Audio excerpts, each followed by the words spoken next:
So ayan, good day mga paps. Since marami nagre-request kung paano ko nilagay yung big rod ko dun sa refi, papakita ko sa inyo ngayon. Tanggalin ko lang to, tatanggalin ko yung sa leg shield para makita ng buo yung paano siya nilagay. So ayan, samahan niyo ako, pakita ko sa inyo. Tara. So ayan, bali ito yung refi ko na naka big rod. So ilang araw na itong di nagagamit. O isang linggo na din. Kasi nga, laging carb dala ko. Yan. Tanggalan lang natin ng pallet. Yan. So yun mga paps, ito yung naka big rod. Yan. Ito yung pro taper. Then yun nga, may nag-comment kasi before kung ba't daw hindi pang raider. Wala nga pang raider na ito. Wala pang RFI niyan. Since meron namang pang RS-150 na pasok sa FI, ba't di yun na lang? Diba? So yan, natanggalin ko lang yung kaha para mas makita nyo paano siya kinabit. Kaya kung explain ko kung may conversion ba, yan lang. Tara. Tanggalin natin tong leg shield nya para mas makita.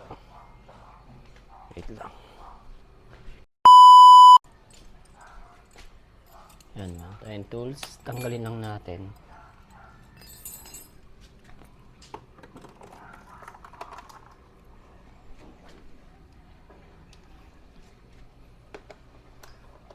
So ito kasing rod na to. Ano lang to, bali single fan. Pero doon sa link na share ko, meron dong pang sniper na dual fan tsaka single fan. So pang sniper lang yung may choices kung ilang fan yung gusto mong gamitin. Pero sa RS, isa lang eh. Hindi ko lang alam kung may nakapag-convert na nito.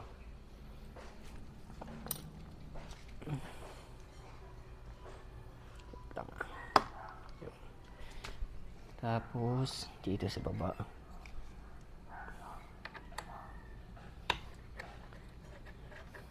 A few inches later. Yan, so natanggal na natin yung leg shield. Pakita ko ngayon sa inyo paano to kinabit. Itong pro taper na pang RS-150. So yun mga paps, ito yung radiator na pro taper, big rod siya. Then naka single fan, so ang laki ng fan yan. Then ano ba? So bali, nung kinabit to, wala naman sobrang conversion kasi ganoon pa rin naman yung mga hose niya. Kagandahan dito sa pang-RS kasi yung sa mga salpakan niya ng hose is same lang talaga sa RFI. So wala siyang conversion pagdating dito sa mga salpakan niya. Ang ano lang dito is ito. Magba-bracket lang kayo na ito. Para hindi siya, kasi kapag di kayo nag-bracket tapos nilagay nyo to direct, hindi siya aabot or tatama siya dito sa chassis. Kaya kailangan nyo na itong bracket. Yan lang, ito lang kailangan nyo, yung bracket na yan. The rest, all goods. Then ito, nasa Shopee link ko rin naman to kung gusto nyo gumit na itong hose tsaka na itong clamp cover. Ay meron din yan. Then share ko na rin sa inyo yung ginawa ko sa kabila. So dito kasi may ibang naka pro taper, pero kasi yung busina nandito pa rin. So sa akin kasi nadudumihan ako kapag nakikita ko siya dyan sa baba. So para mas malinis, nilagay ko yung stock horn ko dito. Yan. So kailangan nyo lang naman ng bracket na to para lang makabi siya. May ano na tayo dito, butas na, hindi na kayo magbubutas dyan. So yan, mas tago yung stock horn nya. Mas malinis siya tignan dyan sa baba, diba? Wala nang busina. Yun lang mga paps, yun lang yung way nya paano siya ikabit yung pro taper na to. Wala namang binago ditong malala. Yan, bracket lang din yan sa likod. Yung sa dulo, nakakonect siya sa dating lagay ng bosina. Ganyan lang siya. Then, share ko na rin yung sa kaha.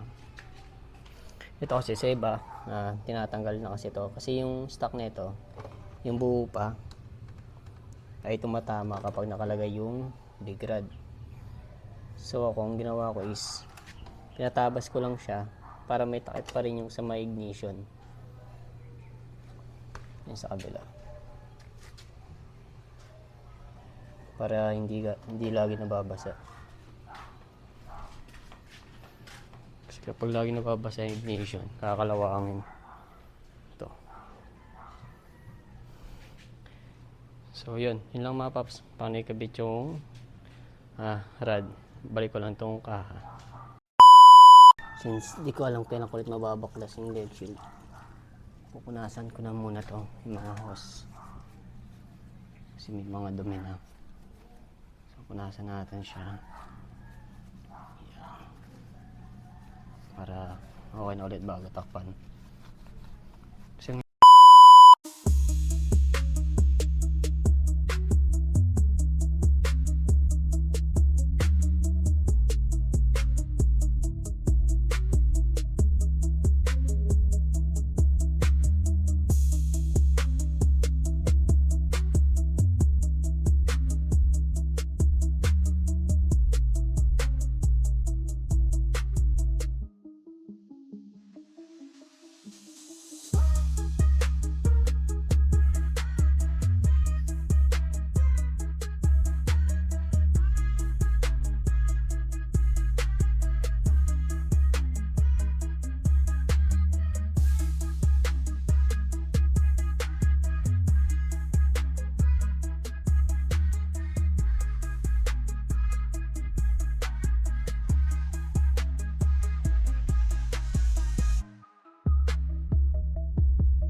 so yun mga paps, tapos ko na ibalik yung leg shield. Then yun, ganun yung pagkabit na itong big rod. So again, pang RS-150 to na big rod. So plug and play siya sa RFI. Except doon sa mga bracket na pinakita ko para makabit siya. The rest, yung mga salpakan ng hose, ano siya, plug and play. Wala na kayong kailangan conversion. Pati sa wirings, wala na rin kailangan gawin. Doon sa fan, wala na. So yun lang, yung bracket lang na yun. Ganyan siya. Then, yun, sa may mga gusto pa dyan makita dito sa unit ko, paano kinabit, comment lang kayo. Then, ilalagay ko yung link na ito kung saan makukuha. Yun, gumit lang kayo kagad kasi mabis magkaubusan na itong pang-ares. Since dalawang unit kasi pwedeng gumamit, kaya siguro mabis mawala ng stock. So, yun lang mga paps. Ingat kayo lagi. Ride safe.